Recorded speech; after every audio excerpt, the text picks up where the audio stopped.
All right, doing another one of these things for the Homeric Rhapsody stuff.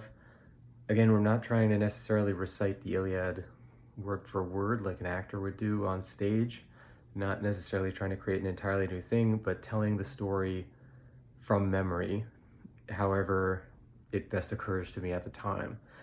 An interesting note about this one, I realized after, like half a day after, not even immediately after, doing the previous one, that I totally left out a huge portion of the events of that thing that happened, which is Diomedes fighting Aeneas.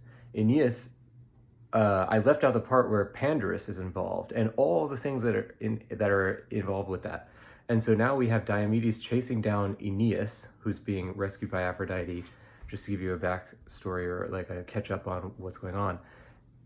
Diomedes is chasing down Aeneas, and Sthenelus is chasing down Aeneas's horses. And I didn't necessarily say that Pandarus is driving them. And Pandarus is still alive, by the way. And so this is going to be an interesting challenge to make this cohesive and somehow tie it back to what's supposed to occur in the story. So let's give it a shot.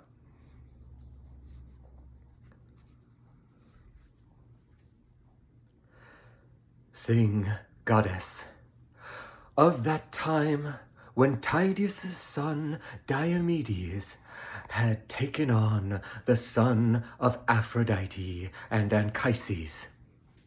Diomedes was chasing down that son of Aphrodite. He had injured the great goddess's hand, and he had been taken up by the Lord Apollo, Lord of the silver bow, straight into the city.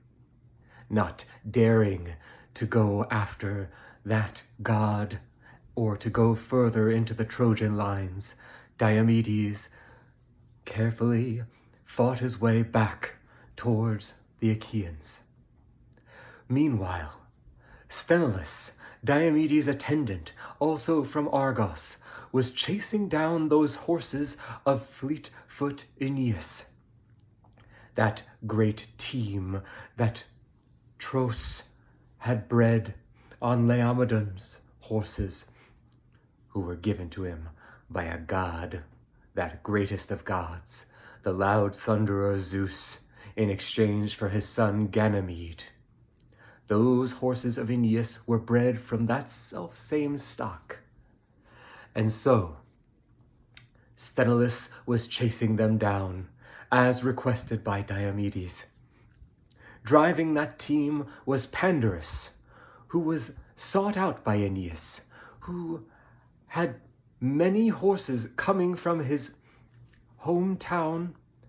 He had left all his 12 horses and chariots behind, having a great love for those beasts and a great interest in horsemanship.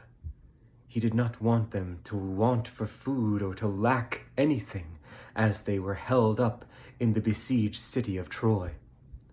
Therefore, he was borrowing Aeneas's car, now driving it wildly for his life. And he saw Aeneas as he had been taken down by Diomedes.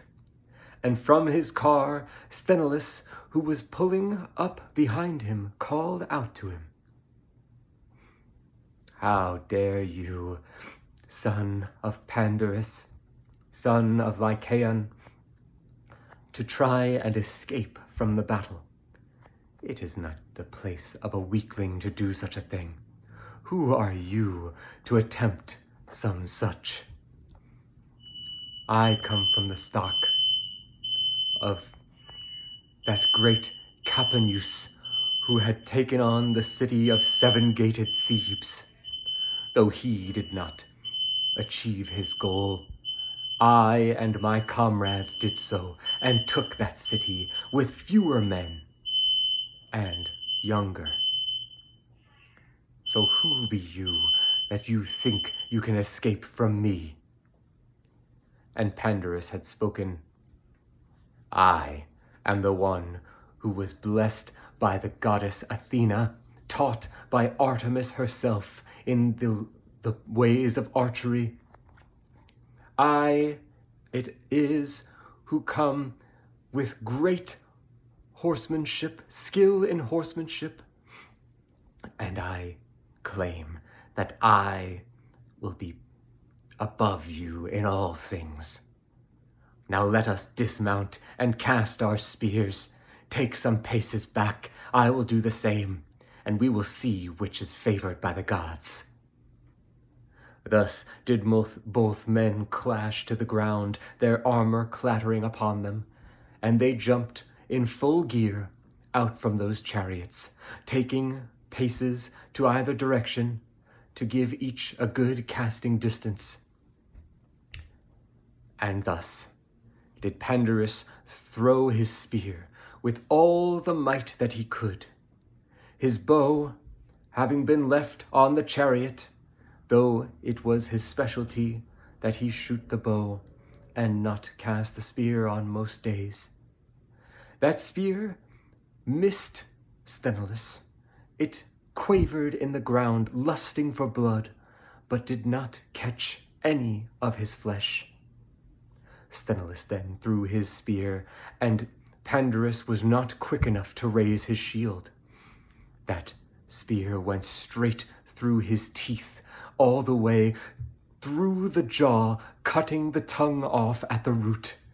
And thus was the life stilled in Lycaon's son, never again to shoot an arrow or to feed his horses at the manger, that great pride of his fathers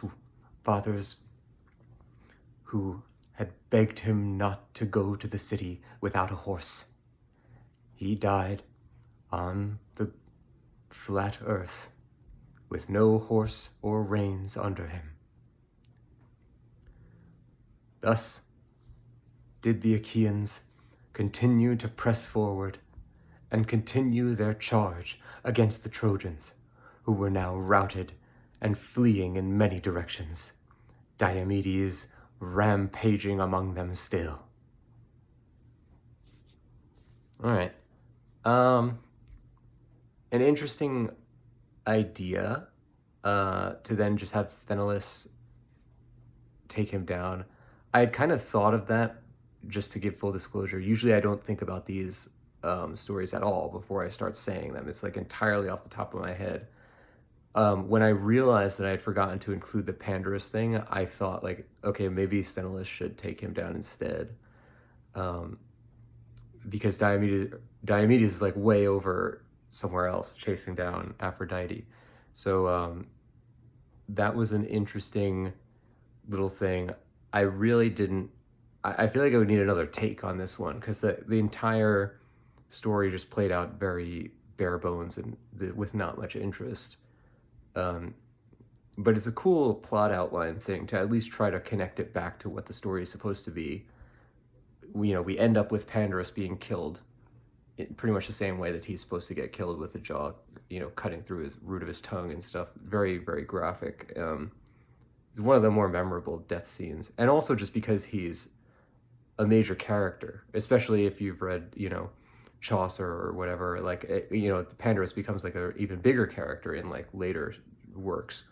But the idea that he ends up getting killed by somebody, it's almost like Final Destination, where like, okay, well, the person who's supposed to kill him couldn't now, but he's going to get killed by somebody in that way, which he did.